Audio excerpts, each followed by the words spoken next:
உருவாய் அருவாய் உளதாய் இளதாய் மறுவாய் மலராய் மணியாய் ஒளியாய் கருவாய் உயிராய் விதியாய் கெதியாய் குருவாய் வருவாய் அருள்வாய் குகனே.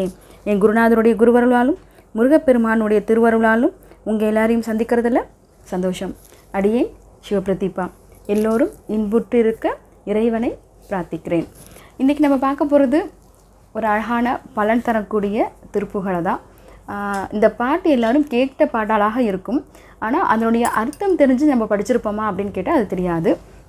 அதன் பயனாக தான் இன்றைக்கி இந்த பாட்டு பார்க்க போகிறோம். இந்த பாடலுடைய பயன் என்ன அப்படின்னு சொன்னோன்னே பாடல் என்னங்கிறத ஞாபகப்படுத்திடுவீங்க.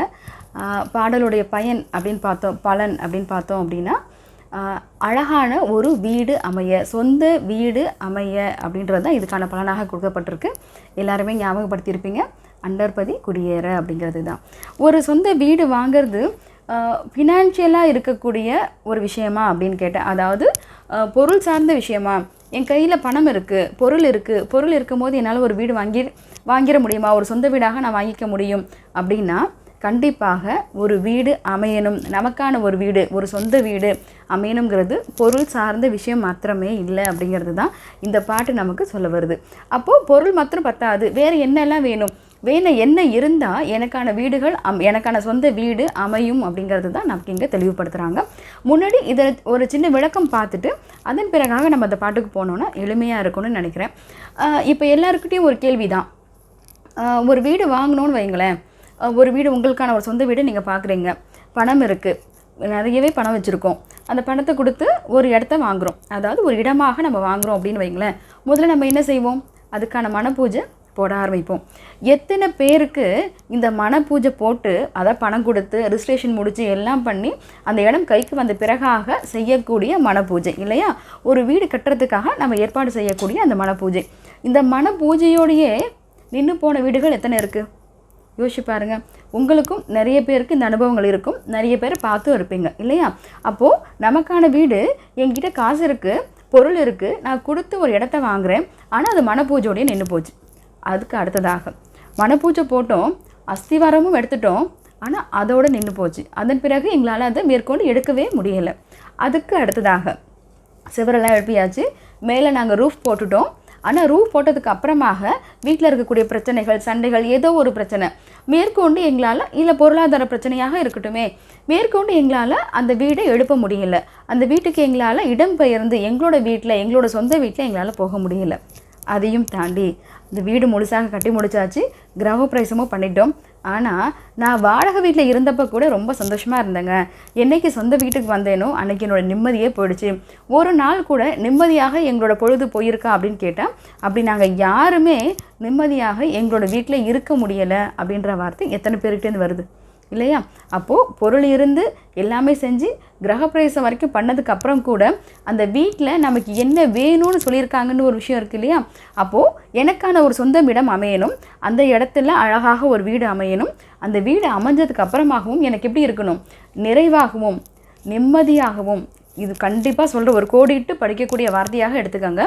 நிம்மதியாகவும் சந்தோஷமாக ஆனந்தமாக அந்த வீட்டில் நாங்கள் நிறைவாக வாழ்கிறோம். திருப்பும் கோடிட்டு சொல்கிறேன், நிறைவாக அந்த வீட்டில் நாங்கள் வாழ்கிறோங்க. இன்னொருத்தருக்கு கொடுக்குற இடத்துல நாங்கள் இருக்கோங்கும் போது தான் அந்த இடம் எனக்கான இடமாக அது கொடுக்கப்பட்டிருக்கு அப்படிங்கிறது தான் அங்கே பொருளாக கொடுக்கப்பட்டிருக்கு. சரியா? அப்போது ஒரு வீடு எனக்கு வேணும், ஒரு சொந்த வீடு நான் வாங்கணுங்கிறது பொருளாதார பிரச்சனை மாத்திரமல்ல, அதற்கு அடுத்ததாக இவ்வளோவும் அதில் இருக்குது அப்படிங்கிறத ஞாபகம் வச்சுக்கணும். இதில் முக்கியமாக இது எல்லாத்தையும் தாண்டி நமக்கு என்ன வேணும், அங்கே சுவாமியோட திருக்கருணை. கண்டிப்பாக அவருடைய அனுகிரகம் இல்லாமல் எந்த ஒரு செயலும் நிறைவாக போய் முடியாது. அப்போது அவருடைய அனுகிரகம் நமக்கு முழுமையாக வேணும் அப்படிங்கும்போது இந்த திருப்பாடலை, அழகான இந்த திருப்புகளை நம்ம தொடர்ந்து பாராயணம் பண்ணும்போது இது எல்லாத்தையும் தாண்டி ஒரு நிறைவான, ஒரு சந்தோஷமான ஒரு குடும்ப வாழ்க்கையை நமக்கு அந்த வீடு கொடுக்கும் அப்படின்னா அது மிகையாகாது. அப்போது இந்த பாட்டு, ஒரு வீடு நான் வாங்கணுன்னா யோசிச்சு பாருங்கள். இதில் முதல் வார்த்தையில் அழகாக சொல்லியிருப்பார், தேவேந்திரனுக்கு அவனோட வீடை திருப்பி கொடுத்தியே அப்படின்னு. என்னோடய வீட்டில் நான் நிம்மதியாக இருக்கணும், சந்தோஷமாக இருக்கணும், நிறைவாக இருக்கணும். யாரெல்லாம் இருக்கோம் வீட்டில், ஒரு தாய் தந்தையர் இருக்காங்க, அவங்களோட பிள்ளைகள் இருக்காங்க, பெரியவங்களாக தாத்தா பாட்டி இருக்காங்க. இந்த வீடு ஒருத்தருக்கு நிறைவாகவும் நிம்மதியாகவும் இருக்கக்கூடாதுங்க. வீட்டில் இருக்கக்கூடிய அத்துணை பேருக்கும் அது நிம்மதியாகவும் சந்தோஷமாகவும் இருக்கணும். அந்த வீட்டுக்குள்ளே ஒற்றுமைன்றது இருக்கணும், சண்டை சச்சரவு இருக்கக்கூடாது.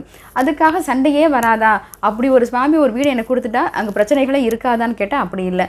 வீட்டுக்கு வீடு வாசப்படி தான். சின்ன சின்ன பிரச்சனைகள் வரல அப்படின்னா வாழ்க்கை என்ன ஆகிடும், போர் அடிச்சு போயிடும் கண்டிப்பாக.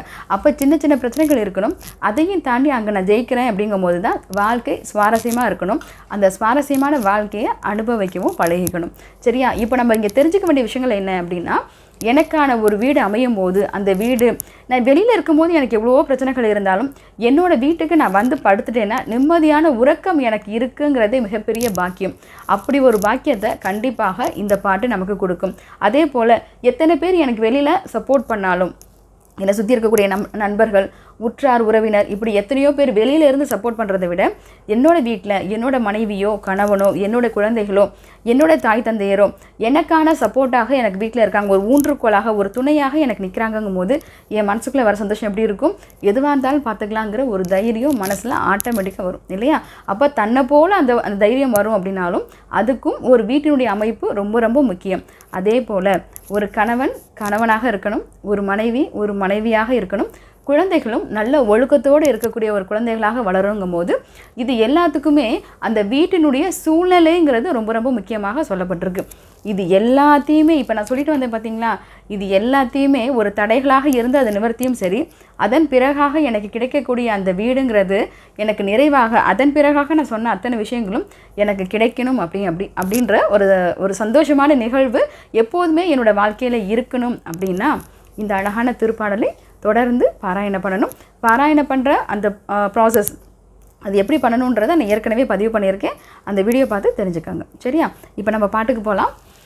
அண்டர்பதி குடியேற மண்ட அசுரர் உருமாற அண்டர் மன மகிழ மீற அருளாலே அந்தரியோடு உடனாட சங்கரனும் மகிழ் கூற ஐங்கரனும் உமையாளும் மகிழ்வாக மண்டலமும் முனிவோரும் எண்டிசையில் உள்ளோரும் மஞ்சினனும் அயனாரும் எதிர்காண மங்கையுடன் அரிதானும் இன்பமுறு மகிழ்கூற ஐந்து மயில் உடனாடி வரவேணும் புண்டரிக வெளியாளா அண்டர்மகள் மணவாளா முந்தி நிறை அறிவாளா உயர்த்தோளா பொங்கு கடல் உடனாகும் விண்டு வரை இகழ் சாடும் பொன்பரவு கதிர்வீசு வடிவேலா தன்புரள மணிமார்பா செம்பொன் எழில். சரியா? செம்பொன் எழில் சொரூபம் தன் தமிழன் மிக நேய முருகேசா சந்ததமும் அடியாரும் சிந்தையது குடியாள தன்சிறுவை தண்ணீர் மேவும் பெருமாளே அப்படின்னு இங்கே நிறைவு பண்ணியிருக்கார். சரியா? இப்போ நம்ம வரிக்கு வரியான அந்த விளக்கத்தை நம்ம பார்த்துக்கிட்டே வரலாம். முதல் வரி பாருங்கள், அண்டர்பதி குடியேற அப்படின்றத சொல்லியிருக்கார். இப்போது அண்டர்பதி, அண்டர் அப்படின்னா தேவலோகம், இது ஏற்கனவே பார்த்துருக்கோம் இல்லையா?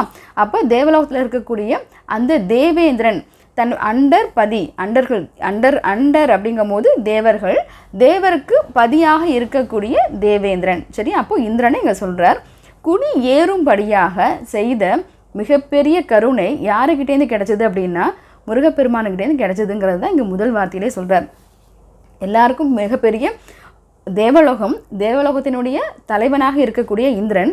ஆனால் அந்த 33 கோடி தேவர்களையும் காப்பாற்றக்கூடிய சூழ்நிலையில் அந்த இந்திரன் அங்கே இல்லை. சரிங்களா? அப்போது அந்த இந்திரனுக்கு எப்படி இருந்தது, தன்னை சார்ந்தவர்களுக்கு ஒரு அரசனாக இருக்கக்கூடியவன் தன்னுடைய மக்கள் எப்படி நேசிக்கணும், ரொம்ப ஒரு அக்கறையாக இருக்கணும் இல்லையா? அக்கறையாகவும் அவங்களுக்கான என்ன தேவைகளோ அதை முழுமையாக செய்யக்கூடியவனாக அங்கே இருக்கணும். அப்போ தேவேந்திரனுக்கு எப்படி இருக்குது, தன்னை சார்ந்தவர்களுக்கு ஒரு நன்மை செய்ய முடியாத ஒரு இடத்துல இருக்கமேன்ற அரசனாக இருக்கக்கூடிய அவனுக்கு ஒரு மிகப்பெரிய வருத்தமும் ஒரு ஆதங்கமும் கண்டிப்பாக இருந்திருக்கும் இல்லையா? அது எல்லாத்தையும் தாண்டி என்னோட இடம், நான் தலைமை பொறுப்பேற்று இருக்கக்கூடிய ஒரு இடத்துல திருப்பு கொண்டு போய் அதே தலைமை பொறுப்போடு என்னை கொண்டு போய் உட்கார வச்சா எனக்கான சந்தோஷம் எப்படி இருக்கும் இல்லையா? இப்போ ஒரு அரசன் இருக்கிறார். அந்த அரசன் ஏதோ ஒரு இடத்துல ஒரு சூழலின் காரணமாக அந்த அரசாங்கத்தை இன்னொருத்தருக்கு கொடுக்கும்படியாக ஆயிடுச்சு. போரில் தோற்று போயிட்டாருன்னு வைங்களேன், இன்னொருத்தர்கிட்ட கொடுக்கும்படியாக ஆயிடுச்சு. மறுபடியும் அவர் போராட்டம் பண்ணி ஜெயிச்சு அந்த நாட்டை திருப்பி அவர் வாங்கினார்னா அவருக்குள்ளே எவ்வளோ சந்தோஷம் இருக்கும். இது என்னுடைய நாடு, இது என்னுடைய மக்கள், இது என்னுடைய அரசாங்கம் அப்படிங்கும் போது அந்த அரசனுக்கு அவனுடைய மனசில் எவ்வளோ ஒரு மகிழ்ச்சி இருக்கும் இல்லையா? அந்த மகிழ்ச்சியை இங்கே தேவேந்திரனுக்கு, இவ்வளோ பெரிய தேவேந்திரனுக்கு 30 முக்கோடி தேவர்களையும் ஆட்சி பண்ணக்கூடிய அந்த தேவேந்திரனுக்கு திரும்ப கொடுத்தது யார்? இங்கே முருகப்பெருமான். தேவேந்திரனுக்கே அதை திருப்பி கொடுத்துட்டாரு அப்படின்னா நமக்கு நம்ம வாழ்கிறதுக்காக ஒரு சின்ன வீடு, ஒரு அழகான ஒரு வீடை கொடுக்கறது அவ்வளோ பெரிய சிரமமாக என்ன முருகனுக்கு? அதனால் முதல் வார்த்தையிலே இங்கே சொல்லிட்டார், அவருக்கே அவ்வளோ பெரிய கருணையை பண்ணியிருக்கார். பூலோகத்தில் வாழக்கூடிய நமக்கு கருணை செய்கிறதுங்கிறது முருகனுக்கு ஒரு பெரிய விஷயமே அல்ல அப்படிங்கிறது தான் இங்கே முதல் வார்த்தையிலே சொல்கிறார். அப்பேற்பட்ட தேவேந்திரனுக்கு உதவி செய்த அந்த முருகன் உனக்காகவும் கண்டிப்பாக கருணை புரிவான். இந்த நம்பிக்கையோட இந்த திருப்பாடலை படிங்கிறது தான் அருணகிரிநாதர் சுவாமிகள் நமக்கு இங்கே சொல்ல வர விஷயமாக இருக்குது. இப்போ முதல் வரி பாருங்கள். அண்டர்பதி குடியேற மண்ட அசுரர் உருமாற. அண்டர்பதி பார்த்தாச்சு, குடியேற அவன் மறுபடியும் அவனுடைய இடத்துக்கு போகும்படியாக மண்ட அசுரர் உருமாற. அப்படி அவங்க போகிறதுக்காக இங்கே முருகன் என்ன பண்ணியிருக்கார் அப்படின்னா, மண்ட அசுரர் ஒரு மிகப்பெரிய வலிமையோடு இருக்கக்கூடிய, மண்ட அசுரர்னா வலிமையோடு இருக்கக்கூடிய அசுரர்கள் உருமாறும்படியாக அப்படின்னாக்க தன்னிலை இல்லாது வேறொரு நிலைக்கு மாற்றப்பட்டவர்களாக, அதாவது அழிக்கப்பட்டார்கள் அப்படிங்கிறது அங்கே சொல்லியிருக்கார். மண்ட அசுரர் உருமாற இருக்கக்கூடிய அத்துணை அசுரர்களையும் அழித்து அங்கே தேவேந்திரனுக்கு அவனுடைய இடத்தை எப்படி கொடுத்தாரோ அதே போல் என்னுடைய வினை பயனை, எனக்கான ஏதோ ஒரு தடங்கள் இருக்கு இல்லையா, அந்த வினை பயனை முழுமையாக அகற்றி எனக்கான ஒரு இடத்தை, எனக்கான ஒரு சொந்த வீட்டை அமையும்படியாக முருகா நீ இங்கே அனுகிரகம் பண்ணு அப்படிங்கிறத நம்ம இங்கே கேட்கணுங்கிறத சுவாமி நமக்கு சொல்லி கொடுக்குறார். சரியா? அண்டர்பதி குடியேற மண்ட அசுரர் உருமாற அண்டர் மன மகிழ் மீற. அப்படி திருப்பி கொடுக்கும்போது அந்த தேவர்களுடைய சந்தோஷங்கிறது எப்படி இருந்தது? வேறு யாரோ ஒருத்தர் ஆட்சி பண்ணும்போது அந்த மக்களுடைய மனநிலை எப்படி இருக்கும், இதே தனக்கு பிடிச்ச ஒருத்தர் அந்த இடத்த ஆட்சி பண்ணும்போது அந்த மக்களோட மனநிலை எப்படி இருக்கும் இல்லையா? அப்போ அதை யோசிச்சு பார்க்கணும் இல்லையா? தனக்கான கருணை பண்ணக்கூடிய ஒரு இடமாக இருக்குது, என்னோட அரசன் நான் என்ன கேட்டாலும் கொடுப்பார் அப்படிங்கும் போது அங்கே இருக்கிற சூழ்நிலை வேறு மாதிரி இருக்கும். அவன் என்ன சொன்னாலும் நான் அடிமையாக வாழணும் அப்படின்ற சூழ்நிலை இருக்கும்போது அந்த மக்களுடைய மனநிலை எப்படி இருக்கும்? வேறு மாதிரி இருக்கும். அப்போ திரும்ப மறுபடியும் எனக்கு அதே அரசன் கிடைச்சிட்டாங்கும் போது அங்கே இருக்கக்கூடிய அத்துணை தேவர்கள் 30 முக்கோடி தேவர்களும் சந்தோஷப்படும்படியாக ஒரு நிகழ்வை ஏற்படுத்தி கொடுத்தவன் அந்த முருகப்பெருமான் அப்படிங்கிறத சொல்கிறார். அளவுக்கு மீறி மகிழ் மீற அப்படின்னா அந்த மகிழ்ச்சி, அளவில்லாத மகிழ்ச்சின்னு சொல்கிறோம் இல்லையா, அந்த ஆனந்த கழிப்பு, அப்படி ஒரு சூழ்நிலையை அந்த அத்துணை தேவர்களுக்கும் கொடுத்த திருமேனி அப்படின்னா அது முருகன் அப்படிங்கிறது இங்கே சொல்கிறார். அருளாலே, இவருடைய அருளாலே அது நடந்தது. அங்கே தேவேந்திரனுக்கு அந்த இடமும் சரி, இத்தனை தேவர்களும் அங்கே சந்தோஷப்படும்படியாக ஒரு விஷயம் நடந்தது. அதுக்காக அவர் என்ன பண்ணார்? அசுரர்களை அழித்தார். இதெல்லாம் யாருடைய கருணையாக நடந்தது? முருகப்பெருமானுடைய கருணையினால் இவங்களுக்கு அந்த இடம் கிடைத்தது அப்படிங்கிறத நமக்கு சொல்கிறார். அடுத்தது அந்தரியோடு உடனாட சங்கரனும் மகிழ் கூற அப்படின்றத இங்கே சொல்லியிருக்கார். அந்தரியோடு அப்படின்னாக்கா இங்கே பார்வதியோடு, காளியோடு அப்படிங்கிற பொருளும் உண்டு. சரியா? அப்போ அந்தரியோடு பார்வதி உமையவளோடு இல்லைன்னா பார்வதியோடு உடனாடும் சங்கரனும் மகிழ் கூற. எப்போதுமே சுவாமி தன்னோட மனைவியோடு ஆடும்போது ஒரு ஒரு அதிகமான ஒரு சந்தோஷம் எப்போவுமே சுவாமிக்கு நிறைவாக இருக்கும். அதனால தான் நம்ம என்ன பண்ணுறோம், பிரதோஷ காலங்களில் பிரதோஷம் முடிஞ்சு நம்ம அந்த உற்சவமூர்த்தி என்ன பண்ணுவாங்க, வீதி உலா கூட்டிகிட்டு வருவாங்க இல்லையா, அதாவது திருவிழா உள்ள கோயிலுக்குள்ளே கொண்டு வரும்போது அழகாக ரிஷப வாகனத்தில் சுவாமியும் அம்பாலும் எழுந்தொழி இருக்கிற மாதிரி நமக்கு காமிப்பாங்க. அப்படி பார்க்கும்போது நீங்கள் என்ன கேட்குறீங்களோ கேட்டதை அந்த சுவாமி கண்டிப்பாக கொடுப்பார் அப்படிங்கிறது தான் நமக்கான நியதியாக சொல்லப்பட்டிருக்கு. நம்பிக்கையும் அதுதான். கண்டிப்பாக பிரதோஷ காலம் முடிஞ்சு அந்த சுவாமியை அந்த விடை வாகனத்தின் மேலே அம்பாலும் சுவாமியுமாக இருக்கக்கூடிய அந்த திருமேனியை தரிசனம் பண்ணி நீங்கள் என்ன கேட்குறீங்களோ, நீங்கள் கேட்குற விஷயங்களை முழுமையாக தரக்கூடிய ஒரு திருமேனியாக அது இருக்குது. அப்படி இருக்கும்போது இங்கேயும் என்ன பண்ணுறாராம் சுவாமி, என்னோட திருமகன் இப்படி ஒரு விஷயத்தை செஞ்சுட்டான் அப்படிங்கும் போது அந்த கழுப்பின் உச்சமாக என்ன பண்ணுறாராம், இங்கே அம்பாலோடு அவர் ஆடுகிறார். இந்த ஆனந்த நடனம் அப்படிங்கிறது நிறைய இடத்துல சுவாமி செஞ்சுருக்கிறார். அப்படி ஒரு ஆனந்த நடனம் தன்னுடைய மனைவியோடு சுவாமி இங்கே ஆடுகிறார் அப்படிங்கிறதான் சொல்கிறார். அந்தரியோடு உடனாடும் சங்கரனும் மகிழ் கூற, மகிழும்படியாக அவங்களும் அங்கே மகிழும்படியாக மகிழ்ச்சி அடையும்படியாக அந்த மகிழ்ச்சியின் உச்சம்தான் என்ன பண்ணுறார், அவர் அங்கே ஆடுறார். அப்படி மகிழும்படியாக செஞ்சது யார்? முருகப்பெருமான். அது மாத்திரம் இல்லைங்க, அடுத்த வார்த்தையும் சொல்கிறார். ஐங்கரனும் உமையாலும் மகிழ்வாக. 5 கரத்தினை இருக்கக்கூடிய விநாயக பெருமானும் அவரோடு எப்போவும் அவர் உருவாக்கின அந்த திருமேனியாக இருக்கக்கூடிய உமாதேவியும் மகிழும்படியாக. இப்போ மேலே ஒரு பார்வதி சொல்லியிருக்கீங்க, கீழே ஒரு உமையவள் சொல்லியிருக்கீங்க. இது ரெண்டும் வேறு வேறு திருமேனியான்னு கேட்டால் ரெண்டும் வேறு வேறு திருமேனியா இல்லை, இந்த சூழ்நிலை வேறு வேறுங்கிறது. இது முதல்ல ஒரு ஆற்றல் சக்தி, அம்பாள்ங்கிறவ ஒரு ஆற்றல் சக்தின்றதை நம்ம புரிஞ்சுக்கணும். நம்ம எத்தனையோ திருமேனியை பார்க்குறோம், பார்வதியாக பார்க்குறோம், மீனாட்சியாக பார்க்குறோம், காமாட்சியாக பார்க்குறோம். இது எல்லாம் வேறு வேறு திருமேனியா? அப்படி கிடையாது. சரியா? அப்போது இது ஒன்று ஒவ்வொரு திருமேனியாக ஒவ்வொரு ஆற்றல் சக்தியாக வந்து அம்பாள் நமக்கு அனுகிரகம் பண்ணுறாள். அப்போ சுவாமியோடு ஆடும்போது அவள் எப்படி இருக்கிறாள்? காளி மாதிரி ஆடிட்டு இருக்கானா, அவருக்கு இணையாக ஆடிக்கொண்டு இருக்கிறாள். அதுவே தன்னோட குழந்தையோடு இங்கே ஐங்கரனோடு இருக்கும் போது, தனக்கு தானே உருவாக்கின ஒரு குழந்தை இல்லையா அவரோடு இருக்கும்போது எப்படி இருக்கா? கருணை கொண்ட தெய்வமாக சந்தோஷமாக மகிழ்ச்சியாக இருக்கிறாளாமா. அப்படி தான் அவள் இருக்கிறா அப்படிங்கிறத இங்கே அவர் சொல்கிறார்.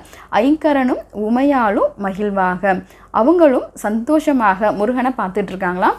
இவ்வளோ ஒரு அழகான ஒரு செயற்கரிய செயலை செய்தவனாக முருகப்பெருமான் இருக்கிறான் அப்படிங்கிறத. மண்டலமும் முனிவோரும் என் திசையில் உளப்பேரும். சரியா?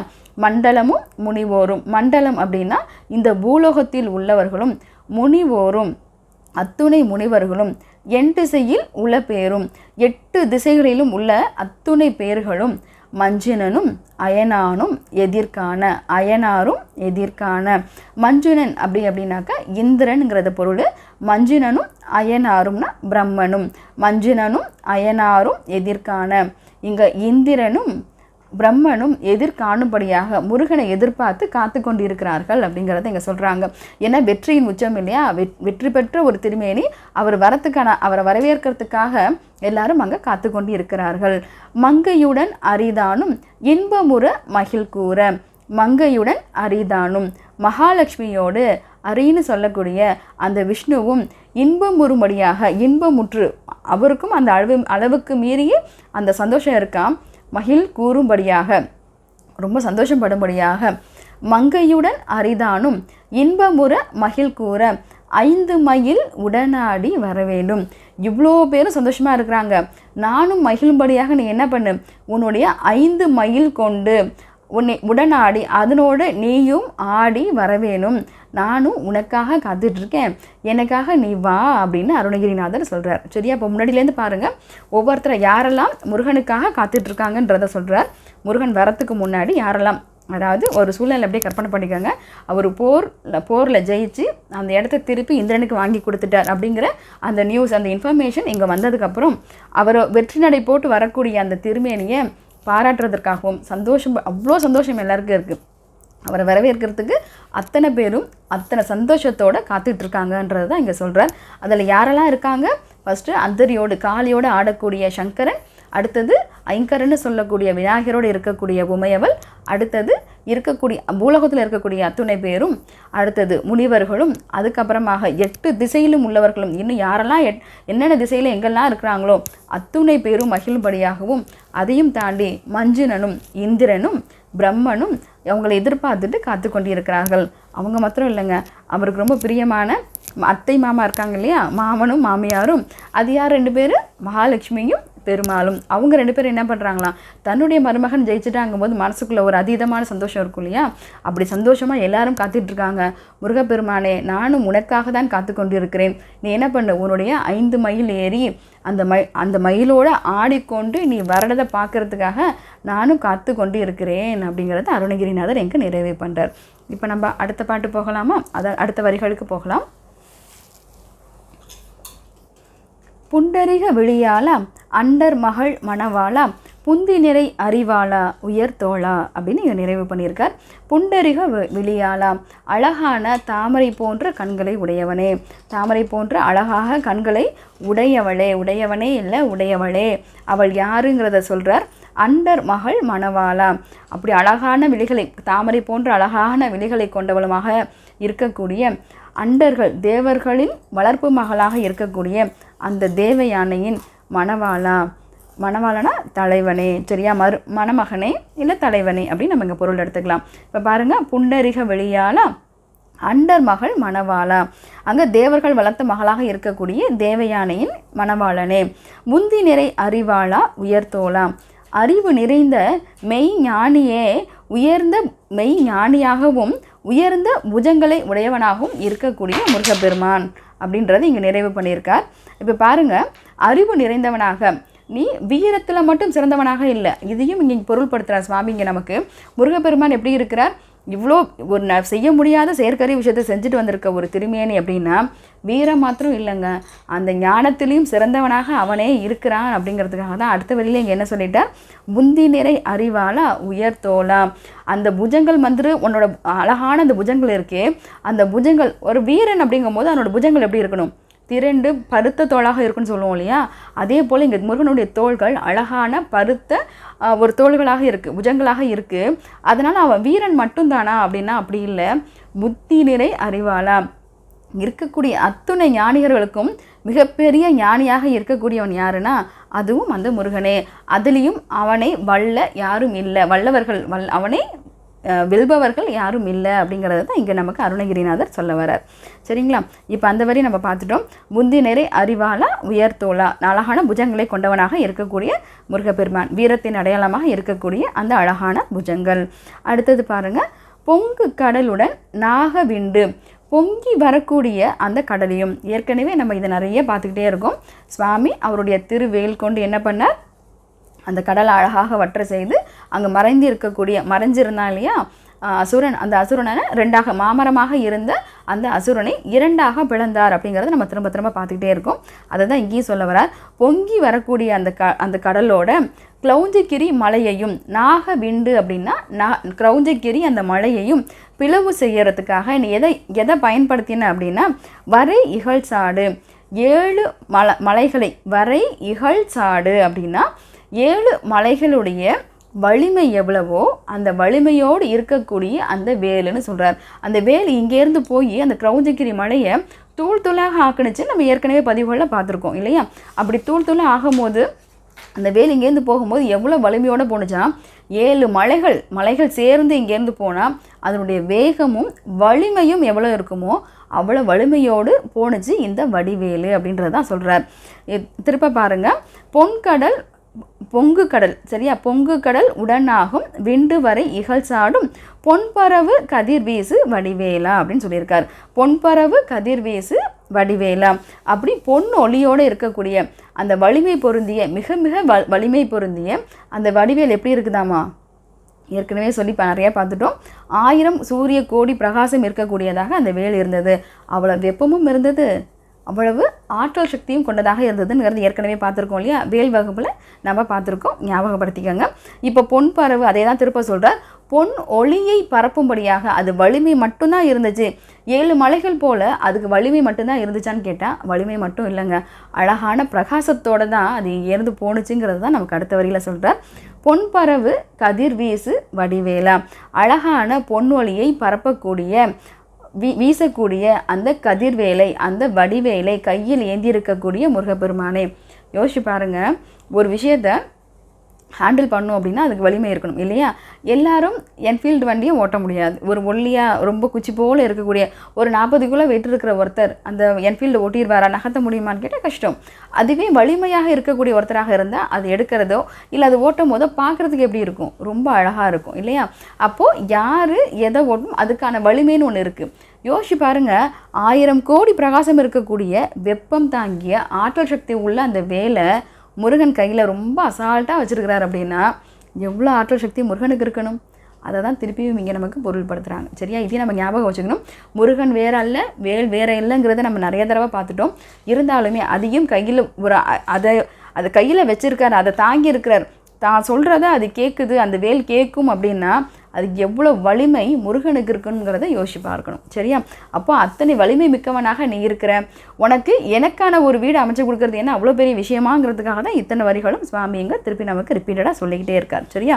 இப்போ பொன்பரவு கதிர்வீசு வடிவேலாம் தன் தரள மணிமார்பா செம்பொன் எழில் சொரூபா அப்படின்றத சொல்லியிருக்கார். தன் தரள, தன் அப்படின்னா குளிர்ச்சியான, தரளனா முத்து மாலைகள், மணி மார்பா முத்து மாலைகள் தன்னுடைய திருமார்பில் அசையும்படியாக அணிந்திருக்கக்கூடிய முருகன்னு சொல்கிறார். குளிர்ச்சியான முத்து மாலைகள் அவருடைய கழுத்தில் போட்டிருக்கும் போது எப்படி இருக்குதான், அவர் நடந்து வர வேகத்துக்கு அது இப்படி அவரோட மார்பில் என்ன ஆகுதான், இங்கேயும் எங்கேயும் அசையுதான். எவ்வளோ அழகான வர்ணனை பார்த்தீங்களா? அப்போ எவ்வளோ அழகான ஒரு திருமேனி, அந்த திருமேனி போட்டிருக்கக்கூடிய அந்த திரு ஆபரணம், அந்த ஆபரணம் அப்படி அவரோட மார்பகத்தில் அப்படி அசையுதுன்னா அதை பார்க்குறதுக்கு எத்தனை கண்கள் வேணும் யோசிச்சு பாருங்களேன். அப்படி முருகன் வந்தால் எப்படி இருக்கும், நமக்கு முன்னாடி அப்படி ஒரு காட்சி கொடுத்தா எவ்வளோ அழகாக இருக்குங்கும்போது அதோட அந்த நினச்சி பார்க்கும்போதே ரொம்ப அழகாக இருக்குது. அவ்வளோ ஒரு சந்தோஷம் நமக்கு மனசுக்குள்ளே வருது. அப்படி அழகாக இவரும் சுவாமியும் அங்கே அவரை ரசிச்சிருக்கார். சரியா? இப்போ பாருங்கள், தன் தரள மணி மார்பா செம்பொன் எழில் செரி ரூபா அப்படின்னு கொடுத்துருக்கார். அழகான அந்த முத்து மாலைகள் அணிந்திருக்கக்கூடிய, எனக்கு முருகனை கற்பனை பண்ணால் வார்த்தைகள் கூட வராது போல இருக்குது, அந்த மாதிரி இருக்குது. அழகான குளிர்ந்த அந்த முத்து மாலையை சுவாமி கழுத்தில் அணிஞ்சிட்டு அப்படி நடந்து வரார். அந்த பார்க்குறதுக்கு நமக்கு 1000 கோடி கண்கள் வேணும் அப்படிலாம் சொல்லணும். செம்பொன் எழில் செரி ரூபா, பொன்னார் மேனியன் அப்படின்ற பேர் யாருக்கு கொடுத்துருக்காங்க? எத்தனையோ தேவார பாடல்லையும் சரி, திருவாசக பாடல்லையும் சரி, யாருக்கு சொல்லியிருப்பாங்க அப்படின்னா சிவபெருமான சொல்லியிருப்பாங்க, பொன்னார் மேனியனாக இருக்கக்கூடிய சுவாமி அப்படின்னு. அதையே பொருளை இங்கேயும் முருகனுக்கும் கொடுத்துருக்கிறார். அப்படின்னா அந்த திருமேனியும் இந்த திருமேனியும் வேறு அல்லங்கிறத நிறைய இடத்துல அருணகிரிநாதர் சுவாமிகள் சொல்லிட்டு இருக்காங்க. நமக்கு மதங்கள் வேணால் வேறு மார்க்கங்கள் சொல்கிறேன், கௌமரமாக இருக்கலாம், சைவமாக இருக்கலாம், ஆனால் ரெண்டும் வேறு திருமேனி அல்ல அப்படின்றத நம்ம இங்கே ஞாபகம் வச்சுக்கணும். முதல் பாட்டு முத்தை தரு பாட்டிலேருந்து சுவாமி சொல்லி நமக்கு திருப்பி அருணகிரிநாதர் சொல்லிகிட்டே இருக்கிறார். அங்கே சிவபெருமானும் முருகப்பெருமானும் வேறு அல்ல, ரெண்டுமே ஒரே ஆற்றல் சக்தி தான். பார்க்குற உருவம் தான் வேறே தவிர ஆற்றல் சக்திங்கும் போது ரெண்டுமே ஒன்றுங்கிறது தான் நமக்கு திருப்ப சொல்லிட்டு இருக்கார். அப்போ அவருக்கு கொடுத்த பேர் தான் பொன்னார் மேனியன் அப்படிங்கிறது. அதையே திருநாமத்தை இங்கே முருகப்பெருமானுக்கும் அருணகிரிநாதர் சுவாமிகள் நமக்கு இங்கே கொடுக்குறார். இப்போ பாருங்கள், பொன்னார் மேனியனாக, அதாவது செம்பொன் மேனியாக, பொன்னார் மேனியனாக, அந்த அழகு நிறைந்தவனாக இருக்கக்கூடிய திருவுருவத்தை உடையவனே அப்படிங்கிறது இங்கே நமக்கு பொருள்படுத்துகிறாதான். செம்பொன் எழில், அழகான செம்பொன் போன எழில், அழகான செரி ரூபா, அழகான ஒரு திருமேனியை, ரூபன் அழகான திருமேனியை கொண்டவனாக இருக்கக்கூடிய முருகப்பெருமான் அப்படின்றத சொல்கிறார். தன் தமிழன் மிக நேய முருகேசம் சந்ததமும், இதை முடிச்சிடலாம். தன் தமிழன் மிக நேய முருகேசம், நல்ல தமிழால் மிகுந்த நேசத்தை கொண்ட நல்ல தமிழ் மொழியில் அழகான தமிழ் வார்த்தைகளால் முருகனை பாராட்டும் போது அவனுக்கு ரொம்ப பிடிக்குமா. வைதாரையும் வாழ வைப்பான் முருகன் அப்படின்னா, நல்ல தமிழால் திட்டினா கூட முருகன் அது அழகாக, ரொம்ப அழகாக இருக்கே நல்ல தமிழால், திரும்பவும் சொல்கிறேன், நல்ல தமிழ் கொண்டு முருகனை திட்டினா கூட இந்த வார்த்தைகள் ரொம்ப இனிமையாக சந்தோஷமாக இருக்கே நினைச்சு சந்தோஷப்படுவானாம். அப்போ பாருங்கள், அழகான தமிழ் கொண்டு அவனை பாராட்டினா அவனுக்கு கூட மனசுக்குள்ளே எவ்வளோ சந்தோஷம் வரும் முருகப்பெருமானுக்கு.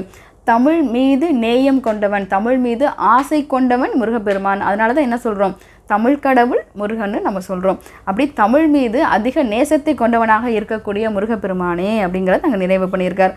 சந்ததமும் அடியார்கள் சிந்தை அது குடியாலாம் தன் சிறுவை தன்னில் மேவும் பெருமாளே அப்படின்னு முழுமையாக இங்கே நிறைவு பண்ணியிருக்கார். சந்ததமும் அப்படின்னா எப்பொழுதும், அடியார்களின் சிந்தையுள்ளே குடியாலாம், அடியார்களுடைய சிந்தையினுள் நிரந்தரமாக குடியிருக்கக்கூடிய முருகப்பெருமானே அப்படின்றத சொல்லியிருக்கார். தன் சிறுவை தன்னில் மேவும் பெருமாளே, தன் சிறுவை குளிர்ந்த அழகான சிறுவாபுரி சேத்திரத்தில் நிரந்தரமாக வீற்றிருக்கக்கூடிய முருகப்பெருமானே, எனக்கும் இது போல, அந்த சிறுவாபுரி சேத்திரத்தை ஏன் இங்கே சொல்லியிருக்காருன்னா, அங்கே இருக்க முருகனை தான் அவர் அங்கே பார்க்குறார். அந்த முருகனை பார்க்கும் போது அவருக்குள்ளே தோன்ற அந்த விஷயத்தை தான், அங்கே என்ன அவர் பார்க்குறாரோ பார்த்த விஷயத்தை தான் நமக்கு இங்கே பதிவு பண்ணுறார். சிறுவாபுரி சேத்திரம் அப்படின்னு பார்க்கும்போது ரொம்ப அழகாக, அதாவது வயலூர் போல் வயல் சார்ந்த பகுதியாக இருக்கக்கூடிய ஒரு சேத்திரம்னு சொல்லலாம். சிறுவாபுரி சேத்திரம் ரொம்ப அழகான சேத்திரமும் கூட. அந்த தான் சொல்கிறார், எப்படி ஒரு எழில் பொருந்த ஒரு அமைதியான இயற்கை சூழ்ந்த, இயற்கையோடு இருக்கும் போதே ரொம்ப சந்தோஷமாக இருக்கும் இல்லையா, ரொம்ப அமைதியாக இருக்கும், இந்த டிராஃபிக் இருக்காது, ரொம்ப அழகாக இருக்கும் அப்படின்னு சொல்லுவோம் இல்லையா. நம்ம எல்லோரும் விருப்பப்படுறது அப்படி தானே விருப்பப்படுவோம். அதே போல் ஒரு பீஸ்ஃபுல்லான ஒரு சந்தோஷமான இருக்கக்கூடிய சூழ்நிலையில் நீ எப்படி இந்த சிறுவாபுரி சேத்திரத்தில் இருக்கியோ அதே போல் ஒரு நிறைவான சந்தோஷமான ஆனந்தமான ஒரு வீடு எனக்கு அமையும்படியாக முருகப்பெருமானே எனக்கு நீ அனுகிரகம் பண்ணு அப்படின்னு சொல்லி தான் இங்கே அழகாக நிறைவு பண்ணியிருக்கார். முதல் வார்த்தையிலே சொல்லிட்டார், அந்த தேவேந்திரனுக்கு எப்படி அழகாக அவனுடைய இடத்தை, அவனுக்கான இடத்தை தேர்வு செஞ்சு, அதாவது அவனுக்கான புதுசாக அவர் தேர்வு பண்ணலை, அவனோட இடத்தை எப்படி அவர் திருப்பி கொடுத்தாரோ அதே போல் எனக்கான இடம் எதுன்னு எனக்கு தெரியாது, நான் எந்த இடத்துல நிம்மதியாக இருப்பேன் எனக்கு தெரியலையே, நான் சந்தோஷமாக எங்கே இருப்பேன் அதுவும் எனக்கு தெரியல, அப்போ முருகா நீ என்ன பண்ணு, எனக்கு சந்தோஷம் தரக்கூடிய, நிம்மதியை தரக்கூடிய, ஆனந்தத்தை தரக்கூடிய ஒரு அழகான ஒரு வீடு எனக்கு அமையும்படியாக எவ்வளோ பெரிய விஷயத்தெல்லாம் செஞ்சுருக்க. உன்னை பார்த்து எத்தனையோ பேர் சந்தோஷப்படுறாங்க. உன்னுடைய தாய் தந்தையராக இருக்கட்டும், மாமனார் மாமியாராக இருக்கட்டும், உன்னை சுற்றி இருக்கக்கூடிய அத்துணை பேர்களாக இருக்கட்டும், உன்னை பார்த்து நீ பண்ணுற அந்த ஒவ்வொரு விஷயத்தையும் பார்க்கும்போது எல்லாருக்கும் அவ்வளோ ஒரு சந்தோஷம் வருது. ஏன்னா யாருமே செய்ய முடியாத ஒரு விஷயத்த ரொம்ப சாதாரணமாக செஞ்சுட்டு வரக்கூடிய ஒரு முருகப்பெருமான் நீன்னு, அதனால தான் அப்படின்றத அங்கே திருப்ப நமக்கு ஞாபகப்படுத்துகிறார். இவ்வளோ அழகாக இருக்கக்கூடிய இந்த சேத்திரம், சரியா, அந்த சிறுவாபுரி சேத்திரத்தில் இருக்கக்கூடிய அந்த முருகப்பெருமானை நம் வழிபாடு செய்யும்போது முழுமையான அவனுடைய அனுகிரகம் நமக்கு கிடைத்தால் நமக்கும் ஒரு அழகான வீடு அமையும். அந்த வீடு நமக்கு எல்லா விதமான சந்தோஷத்தையும் நிறைவாக கொடுக்கும்னு சொன்னால் மாற்று கருத்து அல்ல. திருப்பவும் எப்போதும் சொல்கிற விஷயந்தான், நிறைவாக இருக்கணும் அப்படின்னா நமக்கு மனசில் எப்படி இருக்கணும், முதல்ல முழுமையான நம்பிக்கை இருக்கணும்.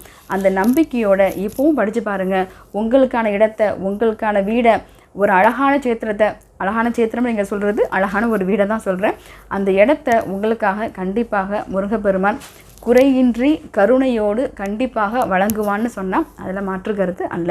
அப்போ நீங்கள் தெரிஞ்சுக்க வேண்டியது, இந்த பாடல் இருக்கக்கூடிய ஒவ்வொரு வரிகளுக்கான விளக்கம் மாத்திரம் இல்லைங்க, ஒரு ஆழ்ந்த நம்பிக்கையும் கூட தான். ஏன் முருகன் எனக்காக ஒரு அழகான ஒரு வீடை கொடுப்பான் அப்படின்றதுல எந்த ஒரு சந்தேகம், துளி கூட சந்தேகம் இல்லாமல் படித்து பாருங்கள். எத்தனையோ பேருக்கு பலனை கொடுத்த இந்த பாடலும் கூட என்னோட இடத்துலையே நான் பார்த்துருக்கேன். ஒரு 4-5 வருஷத்துலேயே இது எத்தனையோ பேருக்கு இது படித்ததுக்கப்புறமாக, சொல்லி கொடுத்து படித்ததுக்கப்புறமாக எனக்கு கிடச்சிருச்சுன்னு எனக்கு ஃபோன் பண்ணி சொன்னவங்களும் எத்தனையோ பேர் இருக்காங்க. அப்படி இன்றைக்கும் இது நிதர்சனமாக ஒவ்வொருத்தருக்கும் பலனை தரக்கூடிய பாடலாக இருக்குன்னு சொன்னால் அது மிகையாகாது. அப்போது நம்பிக்கையோடு நிறைந்த ஒரு சந்தோஷத்தோடு என்ன பண்ணுங்கள், இந்த பாடலை தொடர்ந்து படிச்சுக்கிட்டே வாங்க.